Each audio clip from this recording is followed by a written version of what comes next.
Hi, this is Chasity, the Queen of Pumping on Martin, and you're watching True School Sports. Tune in. The best boxing videos and interviews ever.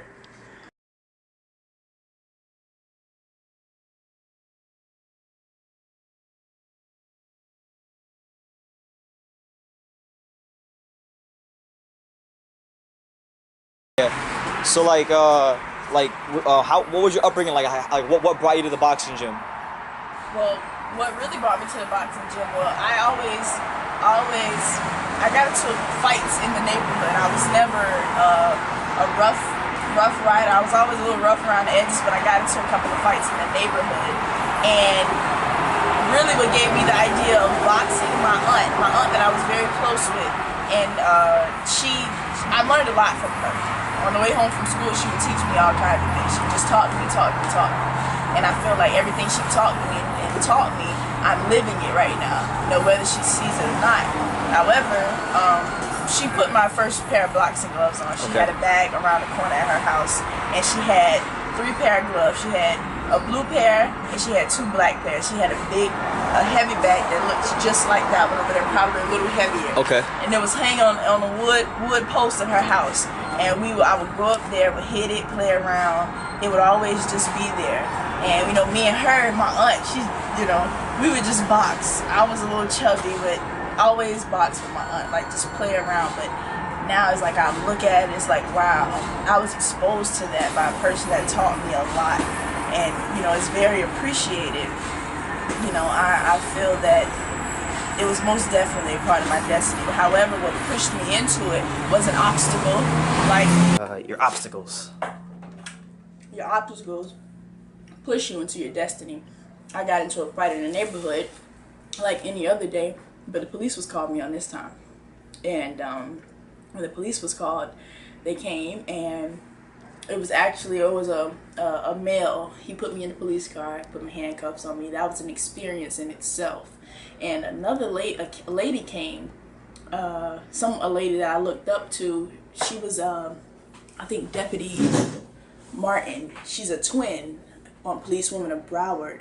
And she came, she got me out of the car. I guess they wanted to scare me up, but that's all I needed. And when I got out of that car, I told myself, when I go to school tomorrow, I'm not doing no work.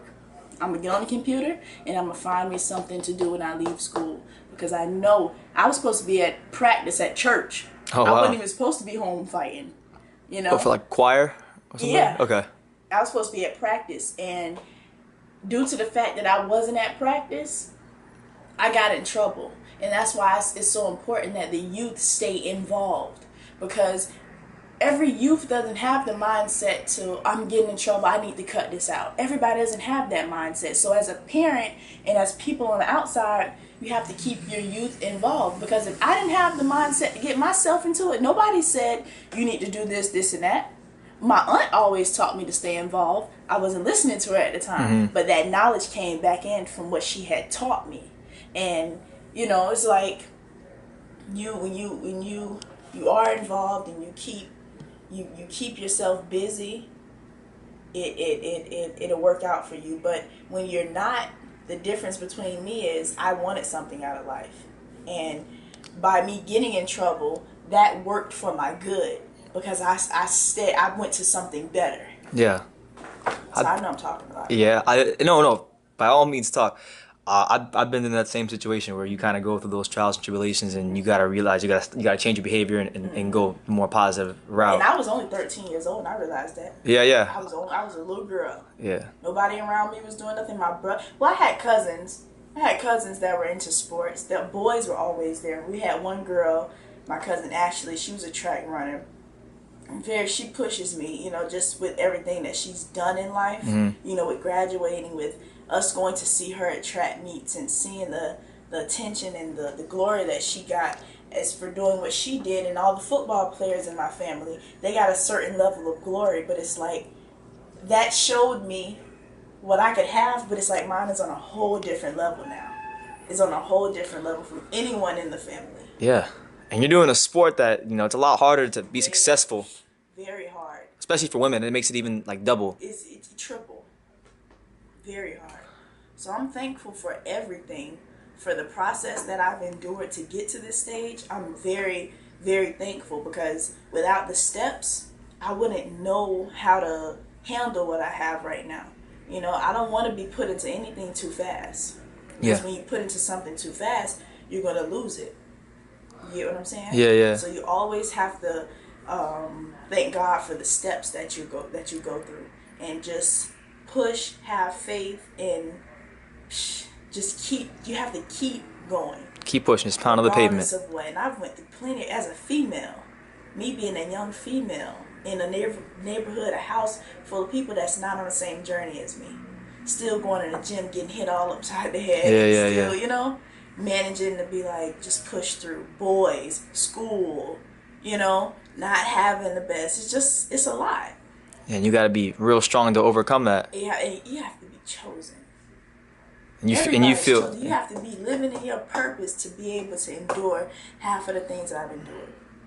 From my story, from the beginning, when I first walked into the gym, it wasn't glory. I didn't meet Stacy. Yeah. I was working in my purpose, but at the same time, I still had obstacles that I had to go through. I'll call you back, Trey.